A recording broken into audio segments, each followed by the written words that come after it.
Imagine if someone made you feel so small, so weak, and so fragile. They made you feel inferior. They forced you to believe that you were worthless. Now, this could be called bullying, but the bully here, in this scenario, is your mind, the greatest bully of them all. I'm Shratika, a 15-year-old studying at Chennai Public School, Tirumalisai, and I am here to talk about this topic. Though this bully doesn't have a physical form, its impact is just as real as that of an actual bully. It's the voice in our head that constantly criticizes and belittles us, making us doubt our own worth and abilities. Right now, I want you all to meet a very important guest in this talk of mine. Please welcome the ghost, or the bully, Boo Lee. Get it? From now on, we will be visualizing these voices and bullies in our head as ghosts. In this image, as you can see, the ghost is seen taking away the mirror and leaving a fake image of yourself, getting you to believe that you are not good enough. It tricks your mind with a different view of yourself. So, we all had this situation called the lockdown. The lockdown was not just a physical act of isolation. It was also a lockdown for our emotions, well, at least for me, personally. During the lockdown, I lost touch with all of my friends. I even stopped talking efficiently to my own parents. I stared at those same four walls every single day and attended online classes. Well, you could say a little bit of Netflix and sleep popped in there too.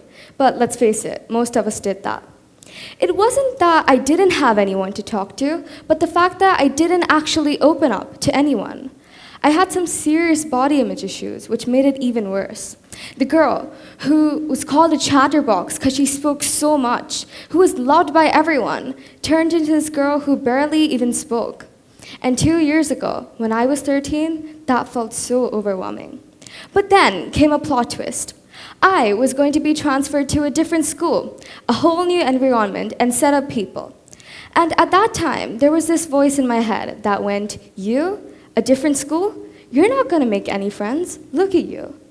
We all have that voice, don't we? That cruel inner bully that tells us that we can't do things, or that someone else is going to be better at them, making us feel as if we're in our nightmares.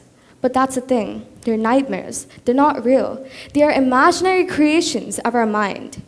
And in my case, this bully paved the way for overthinking, something that we humans are very much talented at, though this isn't the actual representation of overthinking in real life. Now, I have a question for you. What goes on in your mind when you look into a mirror? Why do I look like this? Why can't I look like them? Why me? That reckless voice that makes us feel uncomfortable in our own skins. Some of us have been scarred to the point where we can't even look into the mirror or do things that we once loved just because of this voice. Let me tell you one thing. Fat and skinny are just words. It's a society that made them an insult. But then, at the end of the night, we sweep it all under the rug as if it never even existed. We don't give mental health the importance that it deserves, the importance that we deserve. But now, imagine all of those words you told yourself were said to you by someone else. You might react in two different ways. One could be pitying yourself, blaming yourself for each and every comment that you get. What did I ever do to deserve this? The second one could be, who is this person and how do they have the nerve to talk about me like that? You know what? I'm going to go and give that person a piece of my mind and I'll make sure it's worth it. You can have different reactions. But then, when we hear those same words from ourselves, in this case, our inner bullies, why doesn't it feel wrong? It hurts the same way, doesn't it? But why doesn't it matter the same? I had this habit of thinking about those things that happened so long ago and going, I could have done this better. Why did I do that? It's like that embarrassing thing you did 2 or 3 years ago that can even wake you up in the middle of the night. It could be so simple, but the voice enters the chat again, toppling the entire story. There's always that question, what would they think? So with the Battle of Voices, I stepped into my new school, and guess what happened? I made friends. I found some amazing people and had wonderful experiences that I can cherish forevermore. Speaking, which I once didn't do, has now become one of my greatest hobbies. We're not just talking about chit-chatting and talking with your friends.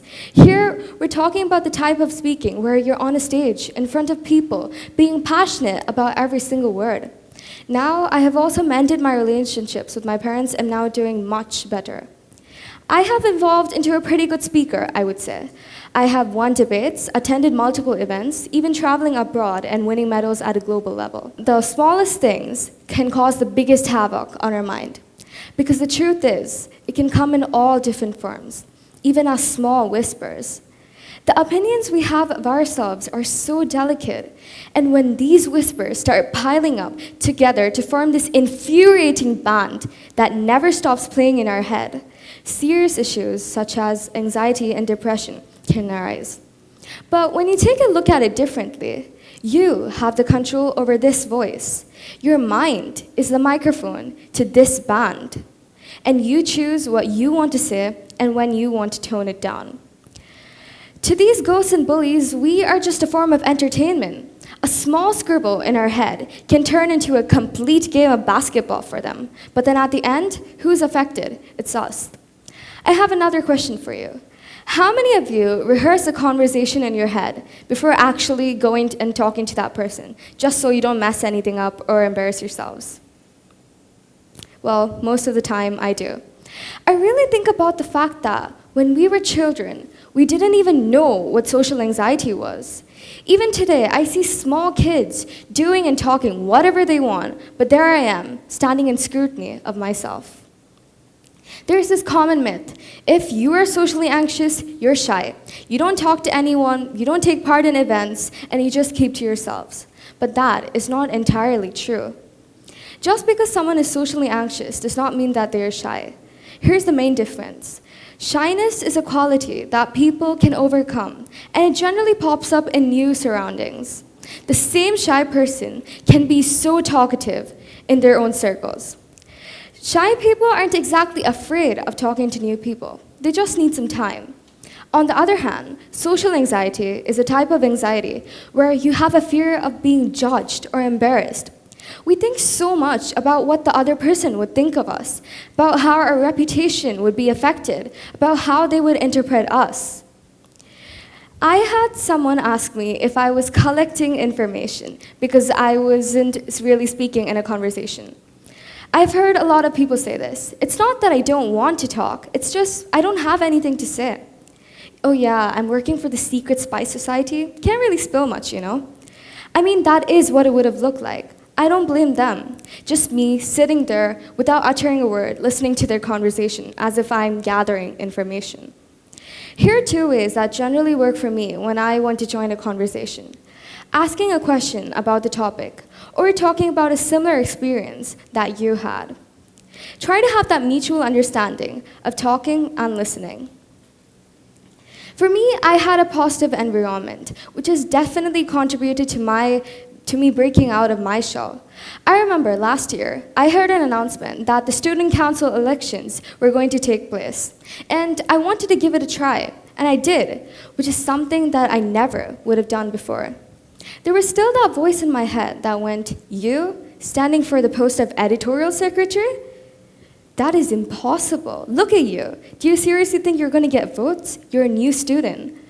But still, with the support and encouragement of my friends and family, I went for it. And I was informed that we were to give a speech on why we were to be elected. And I remember feeling so anxious before my speech. But then I actually gave it, and it went really well. I had many people come up to me and say that I spoke really well, and that they would vote for me. And that is when I realized, the more voices you have on the outside, the less voices you have inside of you. But I also know that the world isn't all kindness and smiles. It does have some really heartbreaking cruelty out there. You are going to find some wonderful people on your journey, but also people who will try to drag you down. Actual bullies, you could say. Their words might even team up with your bully, making it even worse. Last year, I was part of this school drama that happened in my mother tongue, and I got one of the main leads, and I was so excited. But during the practice sessions, I heard a lot of comments saying that I wasn't pronouncing my lines well enough, that I wasn't performing well enough. And when I heard that, all of the excitement and joy that I had felt when I got the role just disappeared. Their words teamed up with my bully, making me question my ability to do justice for the role. But still, I put in effort and practiced, not just to prove them wrong, but also to prove to myself that I was worth of the role. And on the big day, on stage, I performed, without having anyone else voice out my lines for me. And till date, that is one of the most memorable events of my life. So what did I learn? I realized that this bully also has the potential to act as a friend at times. It can act as our ally. It helps toughen us up for the outside world, so that when someone turns on us with even more harsh words, we know how to brush them off and stay fearless. It also has the potential to act as a critic, pointing out each and every mistake that we make, making sure that we don't commit them again, because now we have the motivation to prove it wrong. Okay, let's change the topic a bit. Let's say you are on your phone, on Instagram, Facebook, or any other social media website, and you are craving for cookies. I mean, who doesn't love them? So you search cookies up, you look at different recipes, different shops, and view tempting images of cookies. And then, the next day, when you open up the app, cookies all over your feed. This is the same thing that happens in our minds. Even one negative thought can cause so many other thoughts and wreck our mind. But imagine if it was a positive thought, something that popped up all around our mind. For me, I had a positive environment, but I'm sure most of us don't have it the same, and that can make those voices even worse. So here are some ways to get some positivity in our lives. The first one is meditation. I know this is very cliche, and being honest, even I don't do this. I'm sure most of you would go, me, sitting in one place, focusing on my breathing, I'll pass. But when you actually give it a try, it does work. So just give it a try, or if not, it's fine. We'll find something else. Second, journaling. Journaling doesn't just have to be writing in a notebook about how your day went. Dear diary, I did this, I did that. The day was good, the day was bad. It's just about you. It could be a poem, a song, or plain old journaling, or even just complete chaos, scribbles on a paper. But as long as it makes you feel better, go for it. You do you. Third, talking. Talk to someone who you trust, someone who you can confide in. It could be a teacher, a friend, a sibling, a parent, or even someone more, a therapist, because sometimes we all do need a little bit of help. We are going to have hundreds of steps to take on our journey, but we all focus on that last step. What if I tremble and fall? What if nothing works out? But in reality, we might even still be on the floor. We think about the past and the future, what could have been and what could be. All of those steps that we once took and the steps that we are going to take, but never ponder about the fact that we are taking a step currently. Overthinking is thinking about that last step and coming up with imaginary scenarios that might only even happen in your wildest dreams.